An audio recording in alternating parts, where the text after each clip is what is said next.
Assalamualaikum warahmatullahi wabarakatuh. Perkenalkan, nama saya Rahmawati Zahra dengan NIM 206501110 dari kelas D. Pada video kali ini, saya akan memaparkan materi yang berkaitan dengan sistem informasi geografis. Pertama-tama, saya akan menjelaskan pengertian sistem informasi geografis menurut pendapat para ahli. Pada tahun 1994, Gistud berpendapat bahwa sistem informasi geografis merupakan sistem yang kemudian dapat membantu suatu pengambilan keputusan spasial dan mampu mengintegrasikan karakteristik-karakteristik fenomena dan deskripsi lokasi yang ditemukan di lokasi tersebut. Sistem informasi geografis mencakup teknologi dan metodologi yang kemudian diperlukan, di antaranya data spasial pada perangkat keras atau hardware, juga perangkat lunak, software, dan struktur organisasi. Kemudian selanjutnya ada pengertian SIG menurut Murray. Pada tahun 1999 mengungkapkan sistem informasi geografis sebagai suatu sistem informasi yang digunakan untuk menyimpan, memasukkan, memanggil kembali, mengolah, menganalisis, hingga menghasilkan data dengan referensi geografis atau data geospasial. Tujuannya mendukung pengambilan keputusan dalam pengelolaan dan perencanaan penggunaan lahan, lingkungan, transportasi, fasilitas kota, sumber daya alam, dan pelayanan umum lainnya. Sistem informasi geografis terdiri dari beberapa komponen, di antaranya yaitu hardware, software, data, manusia, dan metode. Pertama-tama saya akan menjelaskan apa itu hardware. Hardware atau perangkat keras pada sistem informasi geografis dapat berupa komputer beserta instrumennya. Data atau informasi yang terdapat dalam sistem informasi geografis diolah melalui perangkat keras.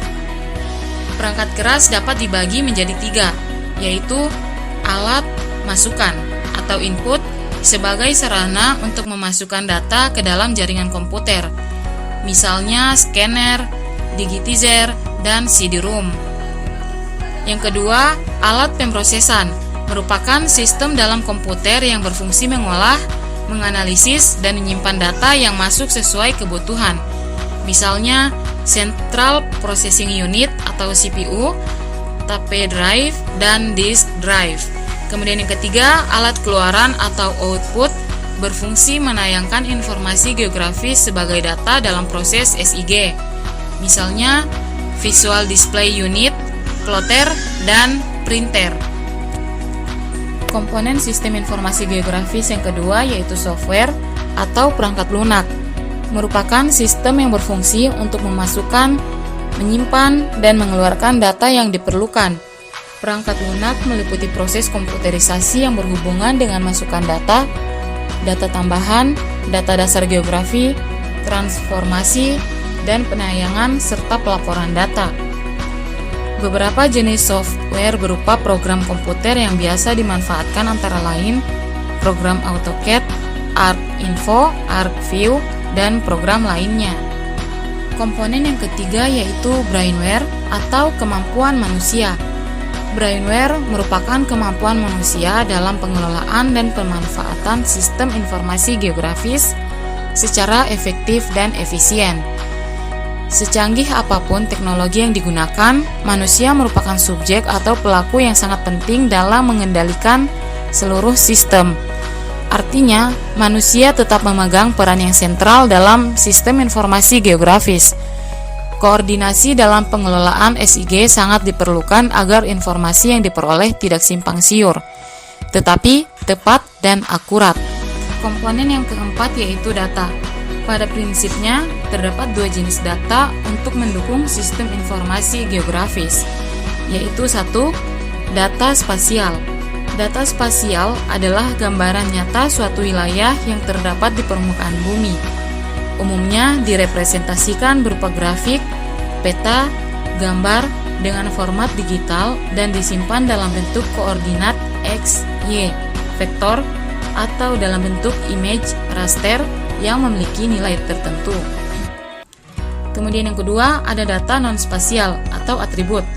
Data non-spasial adalah data berbentuk tabel, di mana tabel tersebut berisi informasi-informasi yang dimiliki oleh objek dalam data spasial. Data tersebut berbentuk data tabular yang saling terintegrasi dengan data spasial yang ada. Komponen yang terakhir yaitu metode.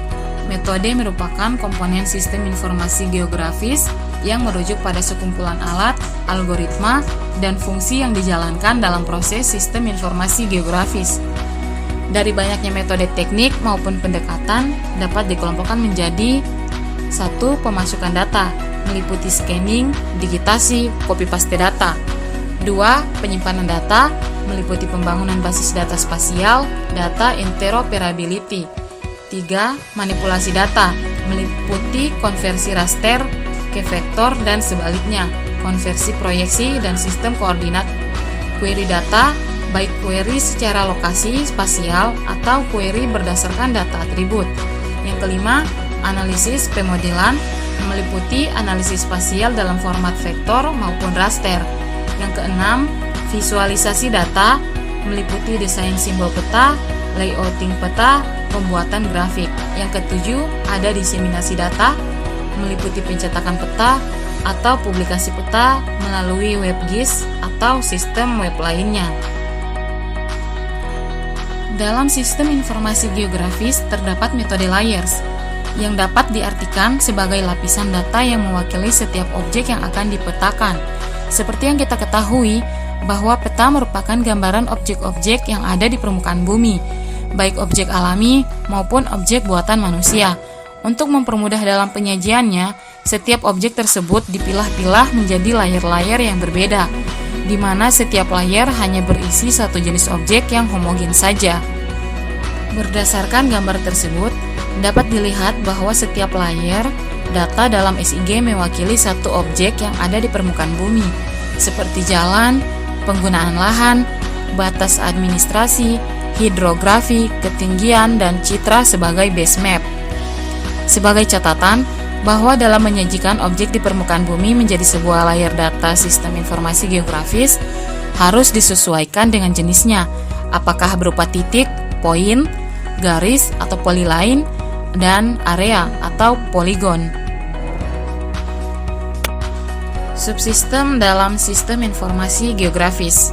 Yang pertama, ada subsistem masukan atau input. Subsistem masukan atau input data berperan untuk mengambil, mengumpulkan, dan mengubah data ke dalam bentuk digital yang dapat diterima dan dipakai dalam sistem informasi geografis. Ada dua jenis data dasar geografi, yaitu data spasial, keruangan, dan data atribut, deskripsi. Data yang diinput ke dalam subsistem sistem informasi geografis dapat diperoleh dari beberapa sumber, yaitu data lapangan, data peta, dan data penginderaan jauh. Yang kedua, ada subsistem manajemen data. Subsistem manajemen data berperan dalam mengorganisasi data, baik data spasial maupun atribut, ke dalam sebuah bank data, database, sehingga data yang telah disimpan mudah dipanggil, diupdate, dan diedit. Yang ketiga, subsistem manipulasi dan analisis data. Subsistem ini menentukan informasi-informasi yang dihasilkan oleh SIG untuk melakukan manipulasi dan pemodelan data untuk menghasilkan informasi yang diharapkan. Subsistem SIG ini menyediakan beberapa fungsi untuk keperluan analisis, contohnya buffering, scoring, dan overlay.